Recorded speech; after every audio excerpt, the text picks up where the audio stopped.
in short, I'll make just these, I guess you could say, the quick version before I go into the long version here. First one is stay calm, or at least wait until both of you are level-headed and calm, not emotional, not angry, not upset, but completely rational and willing to be able to communicate. Next is approach the person in a civilized, polite, considerate manner and show a willingness to understand their perspective and hear them out. As to say, do not come off as accusatory, but a willingness to see their position. Number 3, as I was just saying before, listen, and listen to understand, not to argue, not to deflect or anything like that. Show a level of cooperation, as to say, use words that state things like, I understand where you're coming from. As to say, do not invalidate their feelings, do not invalidate how they are presenting things. But at the same time, I'm not saying do not absolutely believe them and take everything that they're saying to face value, because again, you may be being the polite, considerate, and doing everything by the book type of person, but that doesn't mean that they particularly will be in response, but at least you know you're doing the right thing and communicating properly. So while you don't absolutely have to take everything they're saying at face value and just outright believe it, at least go and keep the conversation going by not invalidating what they're saying. Communicating with them by saying words like, I understand, I could see how you could see that, or I could understand why you would feel that. These are very important words that you need to use. And then show a level of cooperation. So that means your willingness to compromise or come to a problem-solving solution. Then of course, the very last step is come to a compromise at minimum. Strive for at least compromise. If you cannot come to a full-on solution, resolution, fix, at least meet each other halfway. That's my short little guide. Now let's get into the long version of the very thorough and detailed version. Okay, as the title says, this is about communication and how to properly communicate with your partner, a loved one, a friend even, the right way. Now, of course, there may be subtle differences between, some people, and that's fine. But this will definitely apply to the majority of the world's people. That is, of course, if you're in a serious relationship, serious friendship, hey, and so on and so forth. You get the idea. So, basically, these are kind of the step-by-step processes here. To me, this is kind of common sense and logic, because I'm a very keen person when it comes to communication. I put that as my forefront, most important thing when it comes to any relationship. Guy friendships, girl friendships, serious relationships, it doesn't matter. If I am communicating with someone, it's similar to like my YouTube structure here. I am thorough, and even though it may go on for a long time, I get every little detail in. So every little thing is communicated. So there's no question of a doubt what I'm saying and what my message is, so on and so forth. That said, let's get right to it. Now, it's kind of funny because like every one of these steps are vitally important. However, I will say this first one here is definitely one of the more important, vitally important ones. And that is wait until you are both calm. A lot of people, want that instant fix of mission complete, because obviously the end goal here is that you want a resolution. There's a problem, so you want to fix that problem. There's something that needs fixed, you want to fix it, and so I can understand why you would want to instantly get to problem solving and come to a compromise or full-on resolution, a full-on fix, kind of thing. But that, unfortunately, isn't realistic. So say you two have an argument or a disagreement or any sort of problem that leads to high emotions, tension, so on and so forth. Wait until the next day. Be like, okay, we need to cool down, we need to calm down. And in some certain circumstances, don't say you need to calm down. Say you need to calm down. Let's wait until, cooler heads prevail, kind of thing. So say the next day rolls around, or even a few hours later when you're both calmed down and not so hot-headed and emotional. That is when you move on to the next step. So after you've waited till everyone's calmed down, then you can approach them for the next step here. And that is start out with something happy, positive even. You don't want to come out right out of the cage being like, or whatever. That instantly goes and makes them go into defense mode. Because it's natural instinct when someone comes out aggressive or accusatory. The first thing you're going to do is be like this, put your defenses up, which is a normal human reaction. It's understandable that one would have that sort of reaction, in fact. So start out light, basically. Light and positive. Be like, well, how are you feeling, Are you doing all right? Kind of be supportive of them and letting them know that you care about them, that you're there for them, that sort of thing. Just be uplifting, positive, nurturing, whatever you want to, call it. But don't start out with negativity and accusing and all this other stuff. That's a bad way to start. The best way to start is being like, hey, you feeling any better? How's your day been? Kind of small talk your way into it. And then, after a while of feeling each other out in regard to emotionality and where you are in regard to mood and whatnot, once you have attain the information that is required, the intel that, okay, my partner's calm, I'm calm, now we can really get to talking. Then you can move on to the next step. The next step is communicating your problems properly. And by that I mean, say you saw your partner talking to the opposite sex and that bothered you. The best way to go about something like that, where it's pretty serious shit, and any other problem, this is just a mere example, but communicate it with saying, I feel. And that's a big, huge, important part in this. Say, I feel.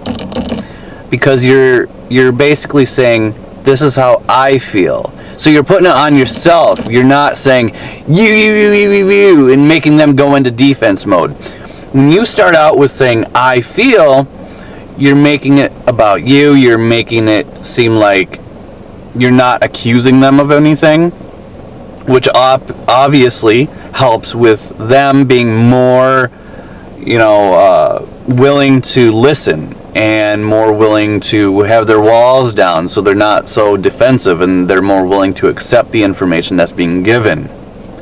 So say something like, I feel like when you were talking to that female or that male, that you two were being more than friendly. Now, I could be wrong, and this is why I'm wanting to talk to you about this, and this is why yesterday or a couple hours ago I was so upset and angry, was because I thought you and the opposite sex were flirting or being more than just friends.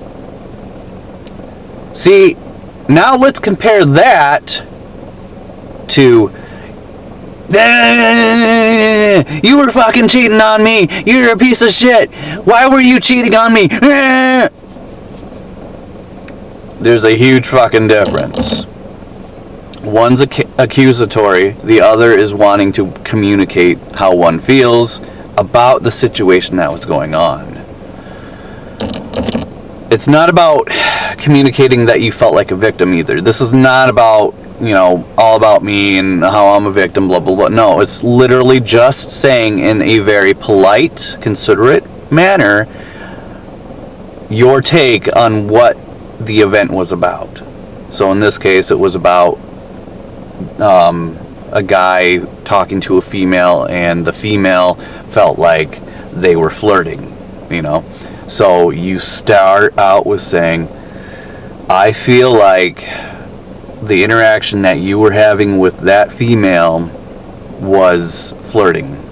Therefore, I got upset about it, and I am sorry that I got upset and I was seeing red at that time. And I hold myself accountable and responsible for my actions, so I am owning up to that. I am sorry.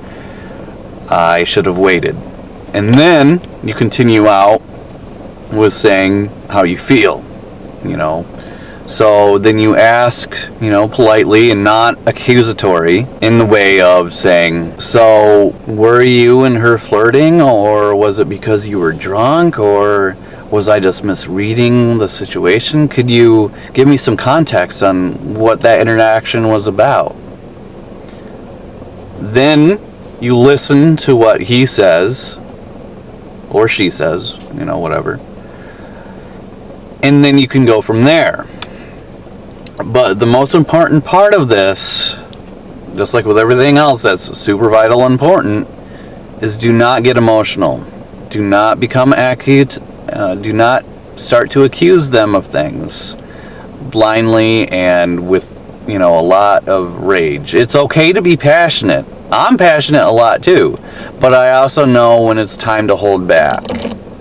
I know when it's time to, raise my voice a little bit, to give, more meaning to what I'm saying, or to be animated in my movements, things like that. There's a time and place for everything. But when it comes to these very serious conversations, you must keep it mild.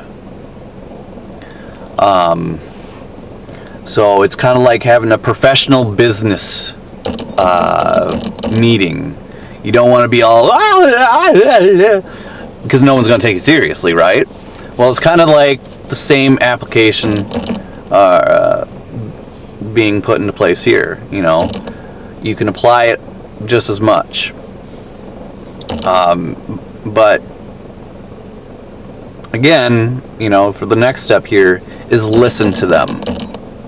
I'm not saying believe everything that they're saying either, point blank. Just because you're being, straight about it doesn't mean that they're gonna be straight about it back. That doesn't guarantee that they're gonna be honest or anything, but at least deep down that you are doing things by the book. You are doing everything right, and so at the end of the day, you will have that on your conscience, that you did the right thing, that you were doing everything by the book in a civil, polite, considerate way, and you were communicating things properly.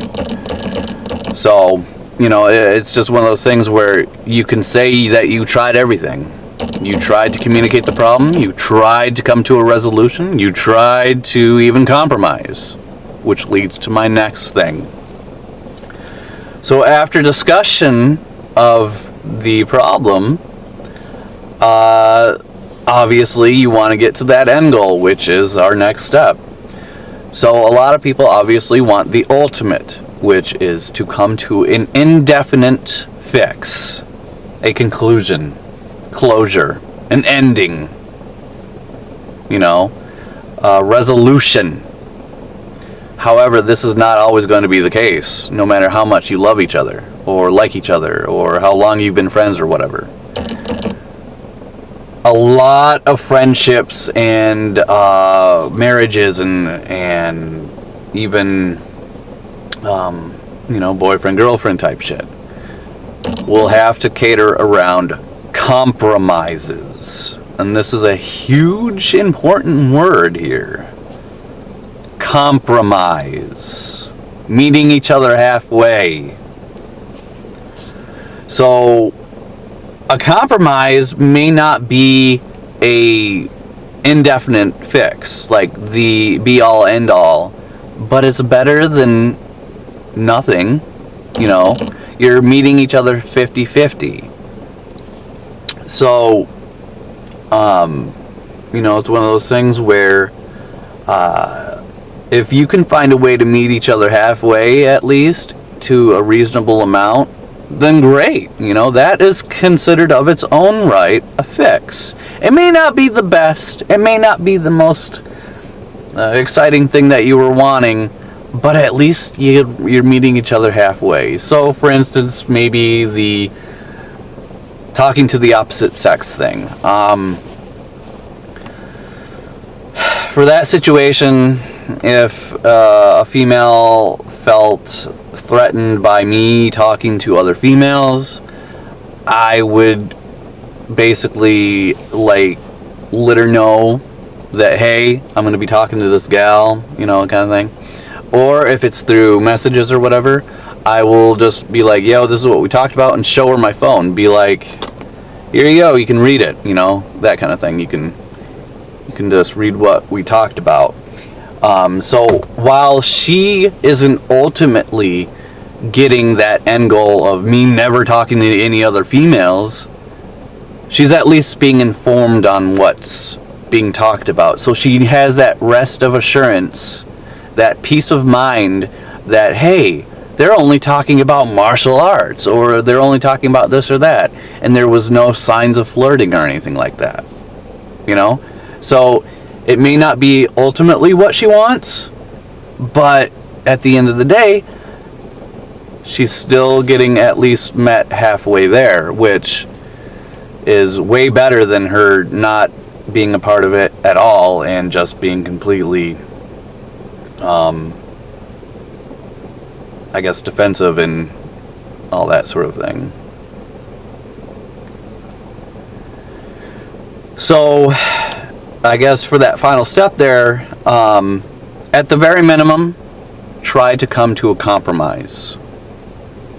If you cannot come to a full-on resolution, a fix, solving of the problem entirely, indefinitely, at the very least, strive for compromise. But do so in a way that's polite and considerate and civil. Take into account what you're going to say and how you're going to say it. Do not come off as accusing them, or at least doing so in a very aggressive manner, and that kind of thing. And just as important as those are, it's equally important that you listen. Above all else, listen. And do not listen to reply. Listen so you can understand.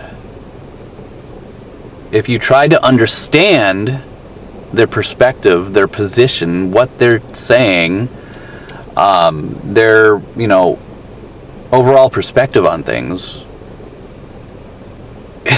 let me tell you, that helps out more than you could ever realize. Because instead of having your own agenda that you want to push down on them and force upon them, you can have that defensive wall down of, I need to win this conversation, I need to win this argument, to being open-minded and and calm about the whole thing. You can be like, oh, I totally misread that. Instead of being like, I don't care what you're fucking saying, you don't even talk to her ever again. See the difference in that? Because when you've got this mentality of I need to win, it's all about what you're thinking. It's all about what your misconception is, whether you're in the wrong or not. You want to push an agenda of what you want onto them, and that's not healthy. That's very toxic. So when you open your mind and you're willing to hear them out and see things from their perspective and have them give an account of what they, were feeling or what was going on and so on and so forth, you can better, I guess you could say, alter what your original agenda was. So when you first started out seeing the male talking to the female, the agenda was never again. You cannot talk to other women. You cannot talk to that particular female ever again. But after listening to this guy say that, hey, we're only having a very friendly conversation, it was about something that I really liked, so on and so forth, and you more and more take in the intel of, oh, I totally misread that. So now you can alter it to be like, well, next time I would appreciate if, so and so and so and so, and you come to that compromise or resolution. So listening is super fucking important. So that all said, I'll just leave it at that. And that's the proper way to communicate. Until next time.